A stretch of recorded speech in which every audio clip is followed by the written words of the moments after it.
Well, it happened.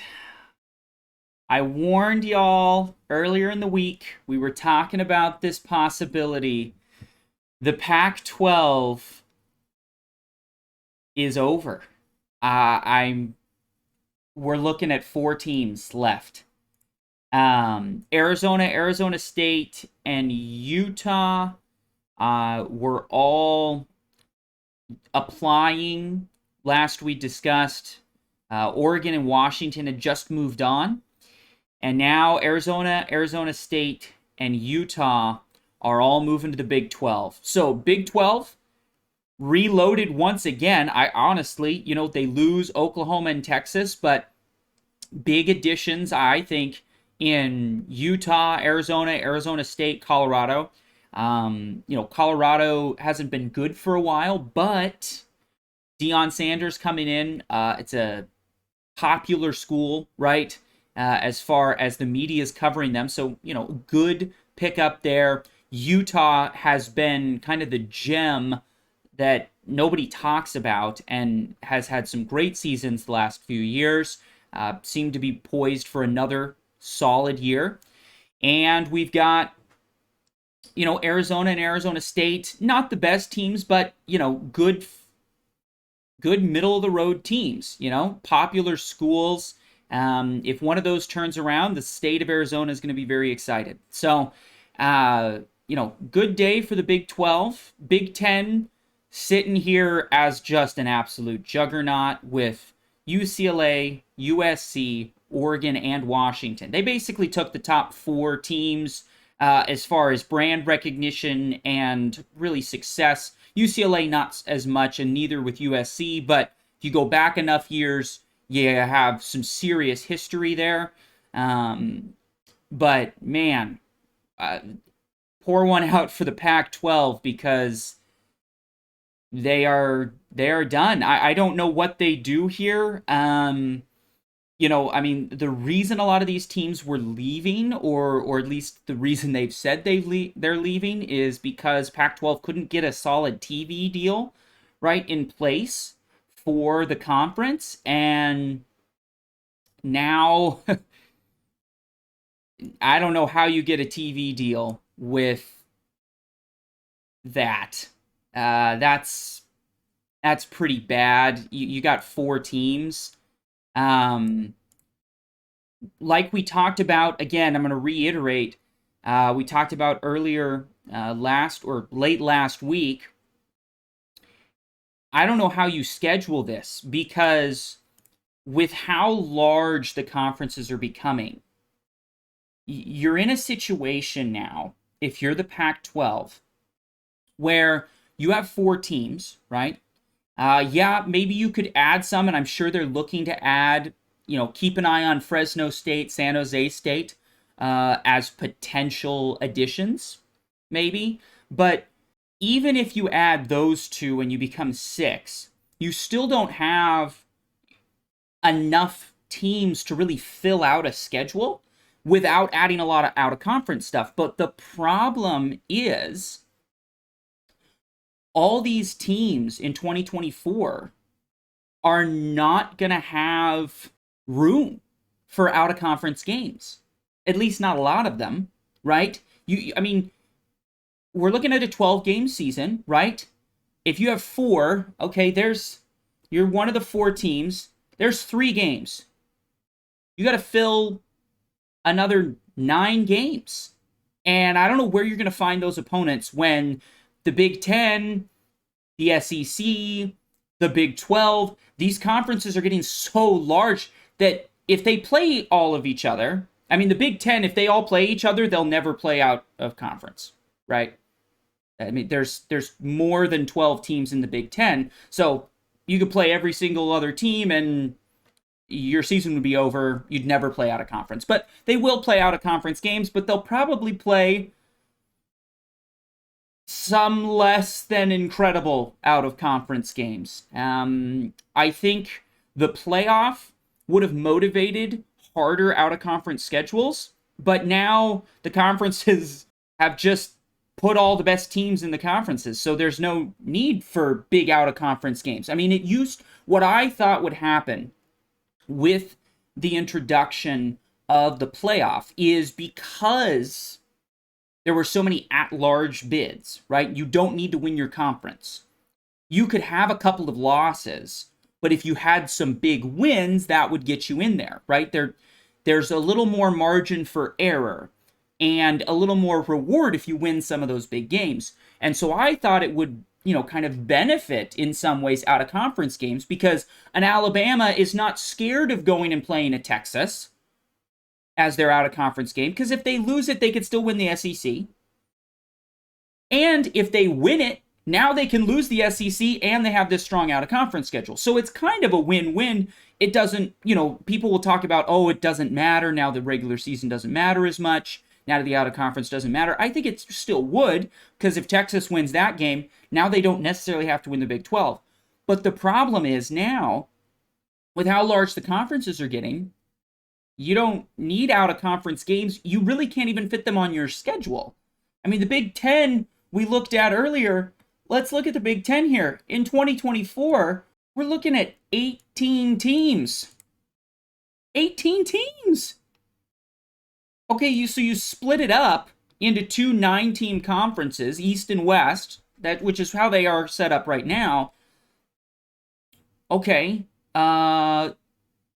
if you just play all the teams in your side, there's 8 of your games. You got 4 games left. You're probably going to play a couple of teams from the other side of the Big 10, like they normally do. Everybody's got, a game or two for that. Then you got a couple out of conference games. Maybe you're the Big 10 and you schedule a Notre Dame, right? That's a pretty big one. But you're not going to be scheduling Stanford, probably. Now, the benefit that the Pac-12 does have in this situation is, Oregon State has started to have a better year too. So I don't know if you could say that, but I was going to mention these aren't necessarily the best teams. So an Ohio State is probably not scared of them, which might help them be able to get out of conference games, right? But even then, I don't know what you're going to do. I mean, honestly, this is what I was talking about. I think we're at the end of conferences, and I think this is going to have huge implications on the college football playoff. So first of all, let's talk about out of the end of conferences. What do I mean by that? I think we're going to enter an era where we have only a handful of conferences. I think the Pac-12 dies. I think there's a real possibility, the AAC might go away, Conference USA. Some of these other conferences I think are going to disappear a little bit, or kind of turn into a true, almost, I don't know, call it Division 1B. They're not really Division 1. We're going to, I think, go to a Power 4, maybe a Power 3. We'll see if the ACC can hang on. But now it is Big 12, Big 10, and I laugh at saying Big 10 and Big 12 because they have so many more teams than that. SEC, there's your 3 conferences. There's your 3 conferences right here. Big 12, Big 10, and the SEC, right? Now, ACC is currently holding strong. I think the ACC is really helping themselves with how strong they are in basketball. And I think that's why a lot of those teams are staying there. So, maybe it is going to be the Big 4, the Power 4 conferences, 4 conferences. And then this is where it starts having, implications for the college football playoff. I think you say 4 conference champions. Then you have a decision. Do you want to say one other conference champion? Probably how it's going to be. But right now, it's set up as the 6 highest ranked conference champions. I think that's over.